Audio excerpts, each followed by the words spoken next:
Bienvenidas a este su espacio, La Cadera de Eva. El día de hoy estaremos platicando con Mercedes Llamas y con Nadia Choreño sobre un libro de violencia obstétrica que es buenaza y que pone en la mesa un tipo de violencia de género que ha sido justificada, invisibilizada, incluso naturalizada dentro del espectro social. ¿En qué momento les atraviesa hablar de violencia obstétrica?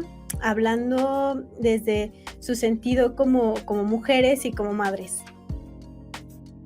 Me gusta platicar de cómo empezamos a hablar sobre el término, porque creo que es una cuestión que nos pasa a todas las mujeres, ¿no? Estuvimos en un contexto de pandemia, ¿no? En el que pues el confinamiento nos obligó, por un lado, pues a poner, yo creo que un stand-by en nuestra vida, ¿no? Y en ese contexto, Mercedes y yo somos vecinas y platicábamos pues de la maternidad, ¿no? Del proceso que estábamos pasando en el confinamiento y tal. Y alguna vez pues empezamos a hablar de nuestros partos, ¿no? De cómo nos había ido. Por ejemplo, yo en lo particular, cuando estuve embarazada, yo no sabía que existía el término violencia obstétrica, ¿no? Ni siquiera supe que lo que viví fue violencia obstétrica al momento de dar a luz.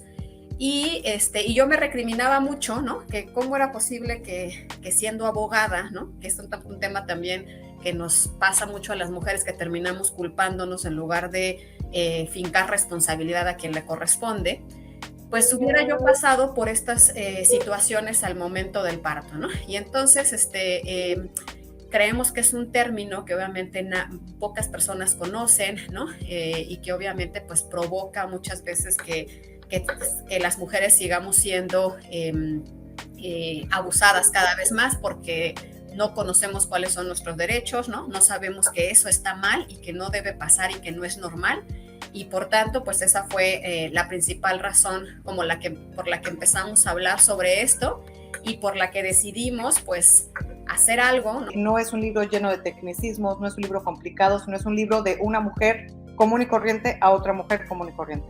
Que una violencia, como todo, responde a causas sistémicas, pero quisiera preguntarles, ¿por qué consideran que existe esta naturalización de la práctica e incluso dentro de las mismas mujeres? Como género, como mujeres que hemos sido criadas en este sistema patriarcal, ¿no? Tenemos implementado un chip que hablaba yo hace un ratito relacionado con el sacrificio, ¿no? Y la culpabilidad que cargamos como mujeres, porque creemos ya así como en automático se va transmitiendo de generación en generación que si tú decides ser mamá, entonces estás anulada como mujer y además tienes que sacrificar todo lo que sea necesario por tus hijos o por tus hijas, ¿no? Y entonces yo creo que ir así con esa mentalidad y minimizada pues nos hace ser permisivas también, porque pensamos que pues parte de este proceso de ser mamás implica pues ser regañadas en las consultas, ¿no?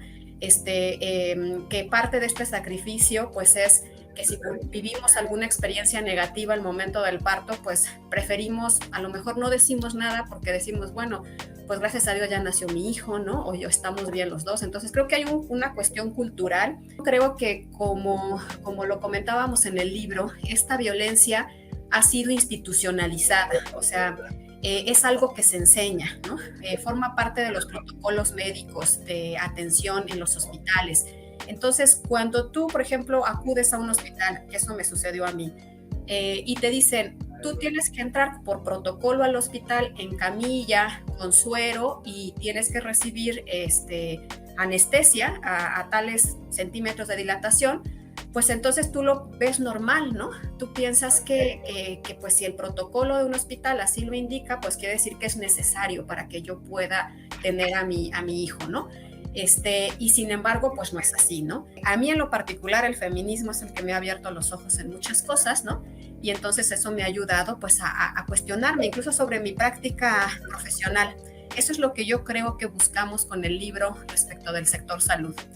Que al momento de que alguien lo lea o por lo menos en el momento en que en su práctica una mujer lo cuestione, ¿no? El médico tenga esa posibilidad de reflexión, de poder ver qué prácticas y qué cuestiones pueden ir cambiando de su día a día en la atención que está realizando, ¿no? ¿Por qué es tan increíble y por qué es tan poderoso que las mujeres podamos compartir cuestiones sobre la maternidad?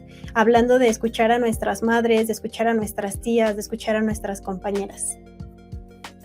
Hemos olvidado las sociedades actuales a criar en tribu. Y cada quien está en su, al final la sociedad actual te lleva a ser un poco más individualista, a estar en tu casa únicamente, a encerrarte, y todo esto te lleva pues a agobiarte por muchas cosas que al final, que si los compartes con otras mujeres, con tu mamá, con tus hermanas, con tus amigas, te empoderan. Y creo que este libro al final es un ejercicio de empoderamiento de las cuatro, de decir, vamos a hacerlo y vamos a investigar sobre este tema porque nos pasó, porque no queremos que más mujeres lo vivan. Y creo que tenemos que regresar a criar en tribu. Tenemos que regresar a tocar a nuestras vecinas, a tocarle a nuestras mamás, hermanas, amigas, y platicar nuestros problemas entre nosotras, porque al final sí es un hecho que el mundo médico actual está, priman los hombres, y que pues al final no tienen la visión de la mujer. Y esto no quiere decir que por ello lo hagan mal o bien, que simplemente necesitan esta visión femenina, porque a las que están atendiendo son mujeres. Entonces, invitar a, no solo en el tema de la violencia obstétrica, sino en todos los demás temas, a regresar a esta crianza en tribu, porque al final esto nos permite empoderarnos y llevar a cabo nuestros proyectos independientemente de cuál sea el origen de ellos.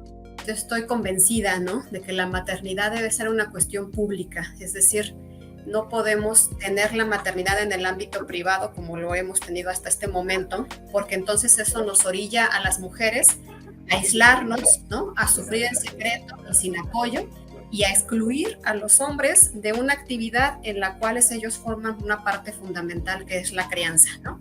Entonces, hablar en este caso de violencia obstétrica, hablar de maternidad, hablar de temas relacionados con la familia y la crianza, deben ser temas públicos, ¿no? Y deben ser temas que nos conciernan a todos, porque no estamos haciendo cualquier cosa, ¿no? Ponemos por ahí en el libro de parir como un acto de amor, ¿no? Parir como una diosa, porque somos mujeres que traemos vida a este mundo, y no es una situación menor, ¿no?